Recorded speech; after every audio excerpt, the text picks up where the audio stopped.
कानों की तारीफ़ें मुंह पे हैं, जागीरदारों की तारीफ़ें मुंह पे हैं, बिज़नेस की तारीफ़ें मुंह पे हैं। नहीं तारीफ़ आती तो रब्बुल आलमीन की तारीफ़ ज़ुबान पे नहीं आती।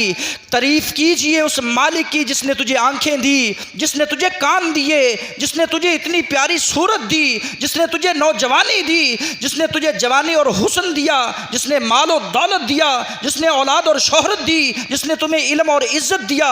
उस मालिक की तारीफ़ कीजिए, इन मुबारक कलिमात से कीजिए, अल्हम्दुलिल्लाह रब्बिल आलमीन। मेरे रसूल को इतना बड़ा मुकाम मिला, इतना बड़ा मुकाम मिला, तो आपकी ज़ुबान से उठते बैठते यही तराना निकलता, अल्हम्दुलिल्लाह अल्हम्दुलिल्लाह अल्हम्दुलिल्लाह। रसूल कायनात सल्लल्लाहु अलैहि वसल्लम ने इरशाद फरमाया है कि अल्लाह रब्बुल इज़्ज़त ने अल्लाहु यब्दउ, अल्लाह रब्बुल इज़्ज़त ने कुरान की इब्तिदा अल्हम्दुलिल्लाह रब्बिल आलमीन से की है, और इसी सूरत से हम नमाज की भी इब्तिदा करते हैं। रसूल कायनात सल्लल्लाहु अलैहि वसल्लम की नमाज की इब्तिदा भी अल्हम्दुलिल्लाह रब्बिल आलमीन की किरात से होती थी। वो अल्हम्दुलिल्लाह रब्बिल आलमीन की किरात पहले करते, बाद में कुरान मजीद की कोई और सूरत तिलावत करते।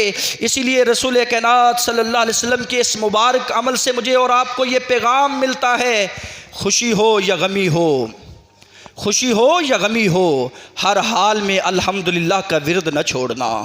इसी तरह मुझे और आपको ये पैगाम मिलता है, तारीकी हो उजाला हो, हर हाल में अल्हम्दुलिल्लाह का विर्द तर्क न करना।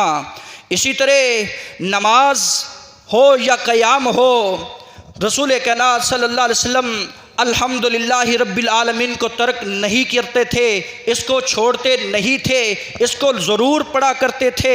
इसी तरह मुझे और आपको ये भी पैगाम मिलता है, तो आम हो या क़याम हो, खाने का वक्त हो या पहनने का वक्त हो, सवारी पे चढ़ने का वक्त हो या घर में आने का वक्त हो, या किसी बीमार को देखने का वक्त मिले, तुमने अल्हम्दुलिल्लाह का विर्द नहीं छोड़ना। आइए